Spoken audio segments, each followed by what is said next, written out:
Hello friends, welcome to my channel. Osmania వేదికగా ముఖ్యమంత్రి రేవంత్ రెడ్డి మరోసారి అసత్యాలు వల్లవేశారు. ఒకవైపు నోటిఫికేషన్ల కోసం నిరుద్యోగులు ధర్నా చేస్తుంటే నోటిఫికేషన్లు వద్దని నిరుద్యోగులు ధర్నా చేస్తున్నారని మరోసారి అబద్ధాలు చెప్పారు. దీని మీద విద్యార్థి సంఘాలతో పాటు ఓవి విద్యార్థులు కూడా మండిపడుతున్నారు. అలాగే ప్రమాణ స్వీకారం చేసిన రోజు ప్రగతి భవన్ ముందు ఉన్న బార్కెట్లు బద్దలు కొట్టామని,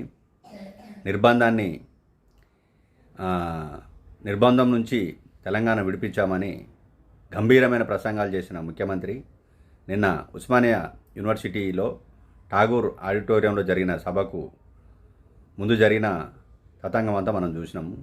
ఎక్కడికక్కడ విద్యార్థులను అరెస్ట్ చేసిన పరిస్థితి ఉన్నది. ఠాగూర్ ఆడిటోరియంతో పాటు ఉస్మానియా యూనివర్సిటీ మొత్తము పోలీస్ దిగ్బంధంలో ఉండడం మనం చూసాం.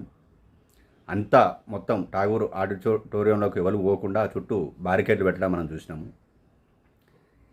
ఇంత జరిగిన తర్వాత కూడా అదే వేదిక మీద మాట్లాడుతూ మళ్ళీ డిసెంబర్లో సభ పెట్టండి, నేను ఆర్ట్స్ కాలేజ్ ముందు నేను వస్తాను, అప్పుడు పోలీసులు ఎవరు ఉండొద్దు, విద్యార్థులు ఎంత నిరసన చెప్తే తెలపనేయండి, వాళ్లకు నేను ఓపికతో సమాధానం చెప్తా అని సీఎం వ్యాఖ్యానించారు.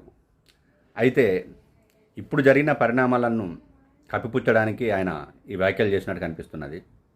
నోటిఫికేషన్ల విషయంలో కావచ్చు, యూనివర్సిటీల అభివృద్ధి విషయంలో కావచ్చు, రాష్ట్ర ప్రభుత్వం చేస్తున్న పనుల విషయంలో కావచ్చు, అన్నీ అసత్యాలే మాట్లాడారు. అందులో ప్రధానంగా ఇంకొక విషయం ఏంటంటే కాళేశ్వరం ప్రాజెక్టు 1,00,000 కోట్లు పెడితే కూలిపోయిందని అన్నారు.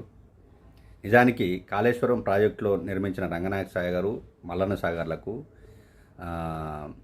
ఇతరత్ర ఎస్ఆర్ఎస్పి వీటికి సంబంధించినవన్నిటికీ ప్రస్తుతం కాళేశ్వరం ప్రాజెక్టులో బాగా నిర్మించిన వాటికి నీళ్లు సరఫరా అవుతున్నాయి. ప్రభుత్వమే మోటార్ లాంచ్ చేసి నీళ్లు నింపుతున్న పరిస్థితి మనం చూసినాము. మరి ఒకవేళ కాళేశ్వరం కూలిపోతే ఈ నీళ్ళు ఎక్కడి నుంచి వస్తున్నాయని ఒక ప్రశ్న కూడా తలెత్తున్నది. బీఆర్ఎస్ను బదనం చేయడం కోసమో, లేకపోతే కేసీఆర్ను బదనం చేయడం కోసమో, లేకపోతే నిరుద్యోగులను బదనం చేయడం కోసమే సీఎం ఆ అంశాలను ప్రస్తావించారు తప్ప వాస్తవాలు మాట్లాడలేదనేది రాజకీయ వర్గాల్లో కూడా చర్చ జరుగుతున్నది. అంటే ఈ డైవర్షన్ పాలిటిక్స్కు అలవాటు పడ్డ సీఎం మొదటి నుంచి తన ప్రభుత్వ వైఫల్యాలను కప్పిపుచ్చుకోవడానికి ఇలాంటి వ్యాఖ్యలు చేస్తారని అటు ఉద్యమకారులు, ఇటు విద్యార్థి సంఘాలు, నిరుద్యోగులు సీఎం వ్యాఖ్యల మీద ఆగ్రహం వ్యక్తం చేస్తున్నారు.